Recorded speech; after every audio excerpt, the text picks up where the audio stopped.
I'm a Chihuahua, and I live with my family, a group of 6 people, 4 kids and 2 adults. Every Chihuahua chooses a person that they love above everyone else, and my person is Jeremy. Jeremy's the one that my family calls Dad.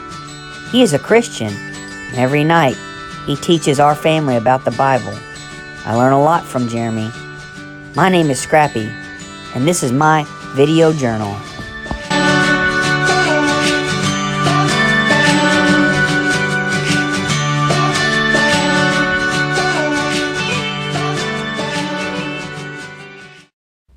Good morning, journal! I've always been pretty confident that I am the toughest, most amazing, most bestest guard dog on the planet. But let me tell you what happened to me yesterday. I took my person to the park to go on a walk yesterday. You know, they need to exercise every day. And as I was walking, this giant started walking towards my person with his person. Well, as you know me, I did my job. I barked and I growled and I let out this giant roar. The giant didn't move. I had frozen him in fear with my ferociousness.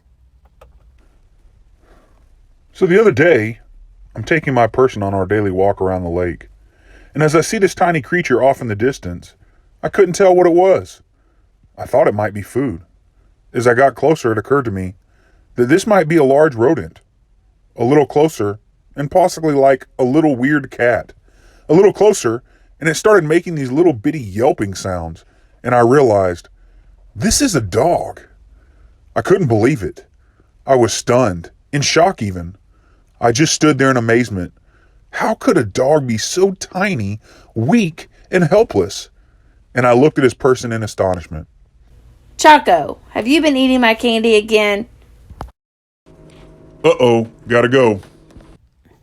Like I said, I had the giant frozen in fear with my ferociousness. Jeremy picked me up, and as we left, he told me he was tired of me barking at every dog we passed. And he told me he was worried that giant could have hurt me.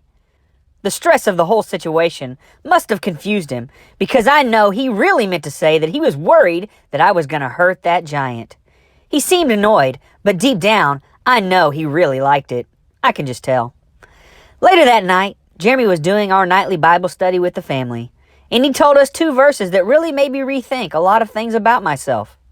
He said in numerous places in the Bible, including James chapter 4 verse 6 and 1 Peter chapter 5 verse 5, it says that God opposes the proud, but he gives grace to the humble. I didn't understand what that meant, but I know that I did not want God to oppose me. I wanted him to give me grace. Jeremy says that grace is when you get undeserved favor from God. Jeremy went on to explain that being proud was when you think of yourself as better than others, or when you think of others as less important than you. He quoted Philippians chapter 2 verse 3. Do nothing out of selfish ambition or vain conceit. Rather, in humbleness, value others above yourselves. And he finished our lesson with Romans chapter 12 verse 3. For by the grace given me, I say to every one of you, do not think of yourself more highly than you ought, but rather think of yourself with sober judgment, in accordance with the faith God has distributed to each of you. I realized that I might have been thinking of myself more highly in my own eyes than I should have.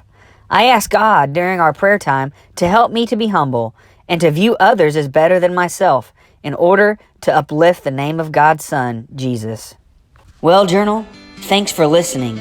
Until next time, I'll follow my favorite Bible verse, Proverbs chapter 3 verse 5 and 6. Trust in the Lord with all your heart and lean not on your own understanding. In all your ways acknowledge him, and he will direct your path.